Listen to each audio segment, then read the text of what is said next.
What's up, home children like Ellery, who's home dead, and Hoy, who's also home dead.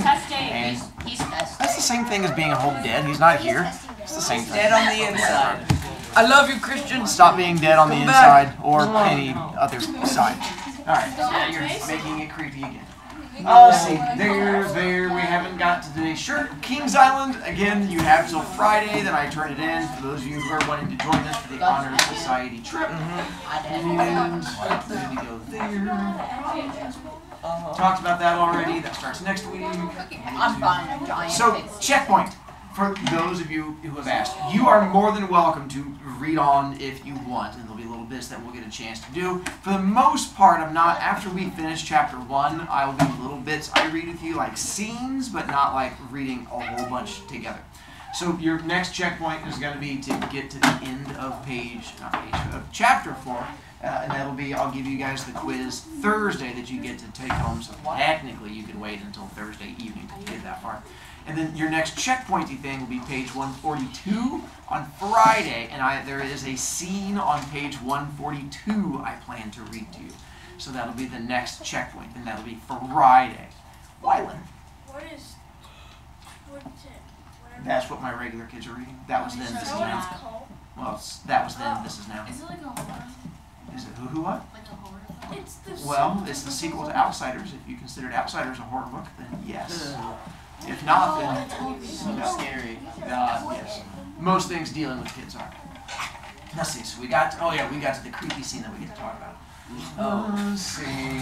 Then talked about There's trouble in the Floor and Gilder and where those things are. Beginning of it where they're making fun of things. Yeah. Scullery maid. I strive to be them. Suitors, which, the people who are trying to ask you out. Typically it is males towards females. Love thing, it's a female. Furrowing your brow. Hopefully you guys don't have to spend too much time thinking. There's our Buttercup and Farm Boy. Who plays the fun boy? Just call him the fun boy for the rest of that. Then we get to the staring creepily, flirting, which they try to flirt with her and fail epically, which is why she has to keep yelling at her. And did you grab talked about Floor and Gilder again? Parents yell at her because they show their love through fighting. And then that guy. What's with his fingers exactly? We're going to find out about that. And then we got to Wesley with the cows. The Countess who was attracted to Wesley. The Buttercup who was trying to figure out why the Countess was following Wesley. The Count who wanted to follow the good-looking girl. The parents who followed the Count. And so, yes, it is rather odd that the Count went to go check out a hot girl. But I think what makes it weirder is that he brought his wife along to go look at the hot girl. And the fact that you bring your wife along to check out a hot girl, and it turns out she's not an idiot, because she kind of gets revenge, because while she's there, what does the Countess find? A hot guy. And she's like, you can be as creepy as you want. I found a guy. And then she goes out there and creepily stares at him, or whatever old creepy people do. And then here's where the things start to take a turn and stuff starts to get fun. We'll save that scene for just a moment. So we left off on page 54. I'm trying to push as fast as I can because I want to get to my scene as possible. All right. Page 54. They just left. Buttercup now has things changed. I couldn't see what he did that was so special, Buttercup's father said. He just fed them. This was after dinner now, and the family was alone again. Well, they must like him personally. I had a cat once that only bloomed when I fed him. Maybe it's the same kind of thing. Buttercup's mother scraped the stew leavings into a bowl. Here, she said to her daughter. Wesley's waiting by the back door. Take him his dinner. Buttercup carried the bowl and opened the back door. Take it, she said. He nodded, accepted, started off to his tree stump to eat. I didn't excuse you, farm boy, Buttercup began. He stopped, turned back to her.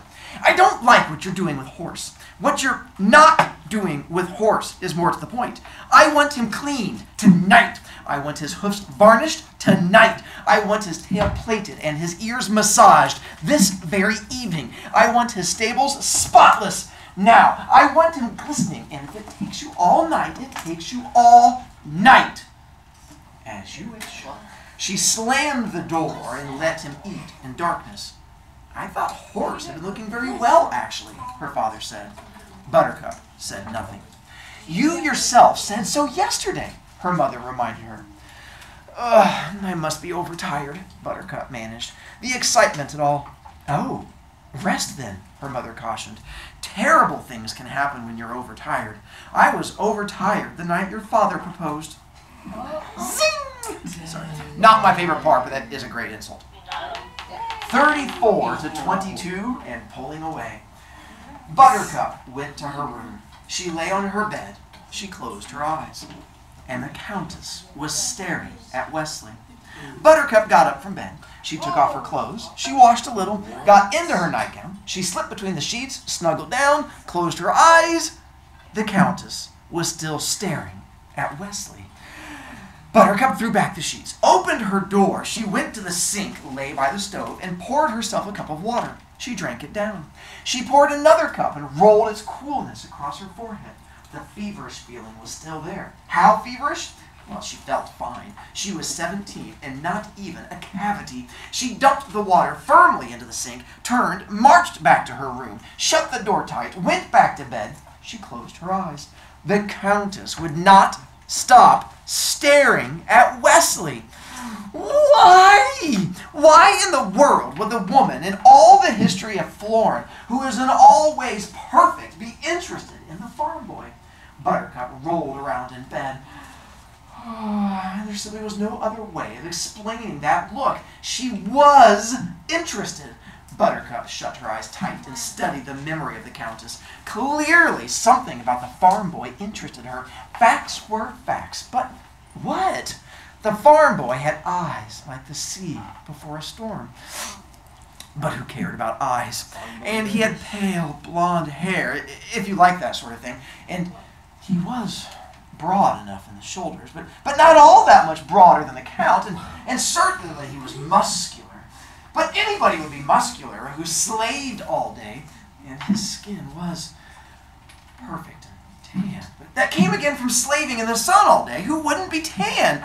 And he wasn't all that much taller than the Count either, although his stomach was flatter. But that was because the farm boy was younger. Just to recap, what is she experiencing right now? Love. Which apparently is something she's not used to. She's doing the sigh moment. She is. She is doing the... she's looking around for a glove so she can drop it. See, it's a good callback. Buttercup sat up in bed. It must be his teeth. The farm boy did have good teeth. Give credit where credit was due. White and perfect, particularly set against the suntanned face. Could it have been anything else? Buttercup concentrated. I mean, the girls in the village followed the farm boy around a lot whenever he was making deliveries, but they were idiots. They followed anything. And he always ignored them because if he'd ever opened his mouth, they would have realized that was all he had, just good teeth. He was, after all, exceptionally stupid. It was really very strange that a woman as beautiful and slender and willowy and graceful, a creature as perfectly packaged, as supremely dressed as the Countess, should be hung up on teeth that way. Buttercup shrugged. People were surprisingly complicated, but now she had it all diagnosed, deduced, clear. She closed her eyes and snuggled down and got all nice and comfortable. And people don't look at other people the way the Countess looked at the farm boy because of their teeth. Oh dear. Now the farm boy was staring back at the Countess. He was feeding the cows and his muscles were rippling the way they always did under his tan skin. That makes it awkward. And Buttercup was standing there watching as the farm boy looked for the first time deep into the Countess's eyes. Buttercup jumped out of bed and began to pace her room. How could it be? Oh, it was all right if he looked at her, but he wasn't looking at her. He was looking at her. She's so old, Buttercup muttered, starting to... By the way, this next part does bother me on the inside. Buttercup muttered, starting to storm a bit now. The Countess would never see 30 again, and that was a fact. 30 is young. And her dress looked ridiculous out in the cowshed, and that was fact too. Buttercup fell onto her bed and clutched her pillow. The dress was ridiculous before it ever got to the cowshed. The Countess looked rotten the minute she left the carriage, with her too big painted mouth and her little piggy painted eyes and her powdered skin and ow, flailing, thrashing. He heard himself reading. Thrashing, Buttercup wept and tossed and paced and wept some more. And there have been 3 great cases of jealousy since David of Galilee was first afflicted with the emotions when it could no longer stand the fact that his neighbor Saul's cactus outshone his own. Originally, jealousy pertained solely to plants, other people's cactus or ginkgos, or later, when there was grass, which is why, even to this day, we say that someone is green with jealousy. No part of that is true. I think that's just Morgenstern just making stuff up. But again, he entertains me because he likes to lie to kids. I myself would never do that, but he does. Buttercup's case rated a close 4th on the all-time list. It was a very long and very green night. She was outside his hovel before dawn. Inside, she could hear him already awake. She knocked. He appeared. See, I did that without hurting myself. He appeared, stood in the doorway.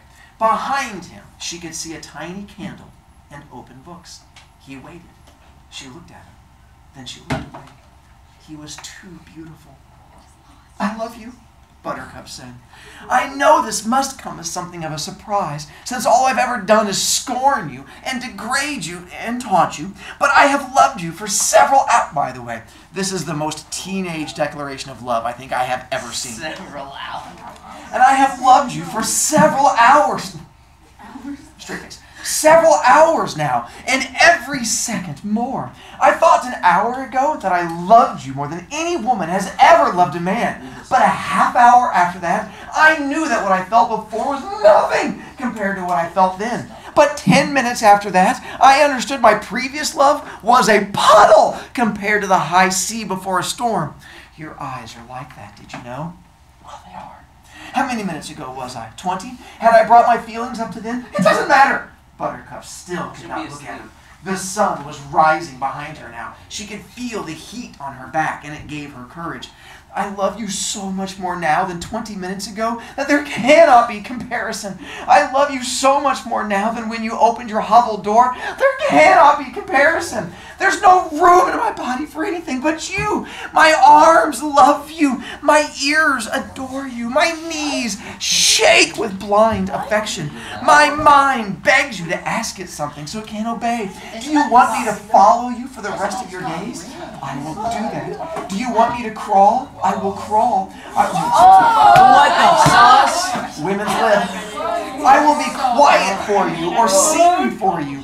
Or if you are hungry, let me bring you food. Or if you have thirst and nothing will quench it but Arabian wine, I will go to Arabia.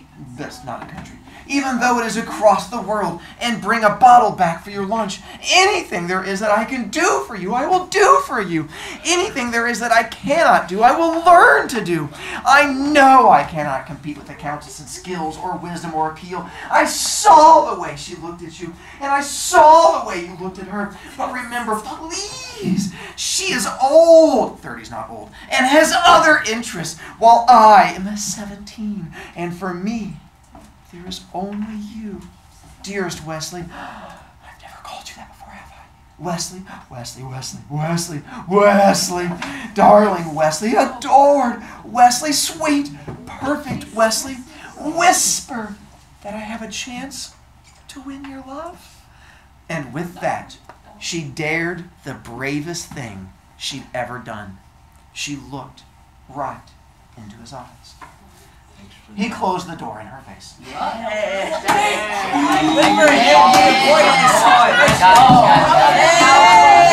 Brovicast. Thank you for the offer and hair, but I'll just say you're a 27. It's okay. I'm 13. Brings me so much joy. That was such a great pronouncement of teenage love. And then he shuts the door in her face. But it gets better. That's only the beginning of my favorite part. Oh no. He closed the door in her face without a word. Without a word. Buttercup ran. She whirled and burst away, and the tears came bitterly. She could not see. She stumbled. She slammed into it. She slammed into a tree trunk, fell. Sorry, it's just the image of her running and crying and just going face first. Sorry, I have issues. Into a tree trunk, fell, rose, ran on. Her shoulder throbbed for where the tree trunk hit her, and the pain was strong, but not enough to ease her shattered heart. Back to her room she fled, back to her pillow, safe behind the locked door. She drenched the world with tears. Not even one word. He hadn't had the decency for that. Sorry, he could have said. Would it have ruined him to say sorry? Too late, he could have said. Why couldn't he at least have said something? Buttercup thought very hard about that for a moment, and suddenly she had the answer. He didn't talk, because the minute he opened his mouth, that was it. Excuse me. Sure, he was handsome, but dumb? The minute he had exercised his tongue, it would have all been over. Duh. That's what he would have said. That was the kind of thing Wesley came out with when he was feeling really sharp. Duh, takes Buttercup. Buttercup dried her tears and began to smile. She took a deep breath, heaved a sigh. It was all part of growing up. You get these little quick passions. You blinked, and they were gone. You forgave faults, found perfection, fell madly. Then the next day, the sun came up, and it was over. Chalk it up to experience, old girl. Get on with the morning. Buttercup stood, made her bed, changed her clothes, combed her hair, smiled, and burst out again in a fit of weeping, because there was a limit to just how much you can lie to yourself. Wesley wasn't stupid. I mean, she could pretend he was. She could laugh about his difficulties with the language. She could chide herself for her silly infatuations with a dullard. The truth was simply this. He had a head on his shoulders, with a brain inside every bit as good as his teeth. There was a reason he hadn't spoken, and it had nothing to do with gray cells working. He hadn't spoken because really there was nothing more for him to say. He didn't love her back, and that was that. The tears that kept Buttercup company the remainder of the day were not at all like those that had blinded her into the tree trunk. Those were noisy and hot. They pulsed. They were silent and steady, and all they did was remind her that she wasn't good enough. She was 17, and every male she'd ever known had crumbled at her feet, and it meant nothing. The one time it mattered, she wasn't good enough. All she knew really was riding. And how was that to interest a man when that man had been looked at by the Countess? It was dusk when she heard footsteps outside her door. Then a knock. Buttercup dried her eyes. Another knock. Whoever is that? Buttercup yawned finally. Wesley. Buttercup lounged across the bed. Wesley? Do I know any Oh, farm boy, it's you. How droll. She went to her door, unlocked it, and said in her fanciest tone, I'm ever so glad you stopped by. I've been feeling just ever so slummy about the little joke I played on you this morning. Of course you knew I wasn't for a moment serious. Or at least I thought you knew.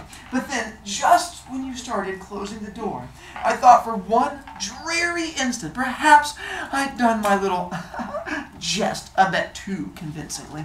And, oh, poor dear thing, you might have thought I meant what I said, when of course we both know the total impossibility of that ever happening.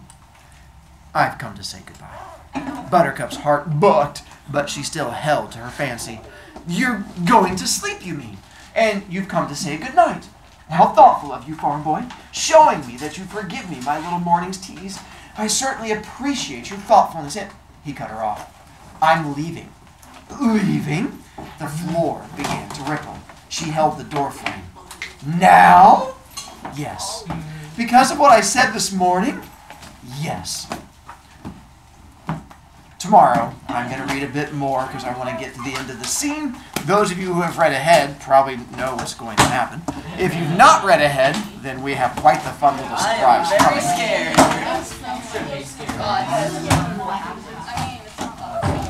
Don't ruin it. Child. Thank you, Mr. Brovicast. Taking fun out of it.